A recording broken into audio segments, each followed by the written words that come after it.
कहते हैं ना कि कई बार दिमाग में बहुत सारे सवाल होते हैं एंड कई बार उन चीज़ों के सवालों के जवाब नहीं मिलते हैं and probably when we read those probably spiritual book पढ़ते हैं तो कई बार अपने दिल में दिमाग में जो सवाल चलते हैं एंड उसके जवाब हमें वहाँ मिलते हैं. सो ऐसा कोई इंसिडेंट आपके साथ कभी हुआ कि you were confuse with something and कुछ सवाल आपको वहाँ से जवाब मिले and which just help you?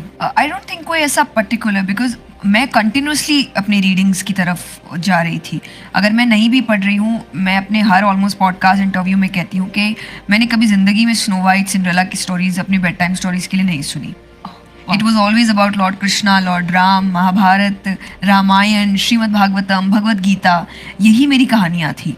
आप कंटिन्यूसली, तो मेरा जैसे मैंने कहा प्लान्ड नहीं था. जब आप कुछ सोच समझ के कर रहे हैं, आपने ये पढ़ा, अचानक ये हुआ, मैं कंटिन्यूसली पढ़ रही हूँ और मुझे रियलाइज़ भी नहीं हुआ कि जब आज मुझसे लोग कहते हैं कि आप बहुत काम हैं या आप सिचुएशंस को अच्छे से हैंडल कर रहे हो, और मुझे ऐसा लग रहा है कि ये कब हुआ मुझे नहीं पता चला, बस हो गया. बट हो गया कि वो आप करते जा रहे हो और यहाँ आपको पता भी नहीं चल रहा है कि यहाँ कैसे वो चीज़ें आपको हेल्प कर रही है. और आपको लग रहा है शायद आपने सोल्यूशन निकाला है, बट एक्चुअली वो स्क्रिप्चर्स ने आपको जो समझदार वो बनाता जा रहा है, वो अपने आप सोल्यूशंस निकालते जा रहे हैं. तो इतना ईजी फ्लो हो गया है कि कहीं पर भी रुकना नहीं पड़ रहा है कि रुक के आप सोचे कि अरे क्या हो गया, अरे मुझे तो पता ही नहीं है मुझे कहाँ जाना है. ये नहीं होता जब आप अपनी रीडिंग्स कंटिन्यूसली करते रहे. आप तब नहीं कर रहे हो जब प्रॉब्लम आ रही है, नहीं तो तभी आपको मिलता है कि अरे प्रॉब्लम आई तो अचानक कुछ.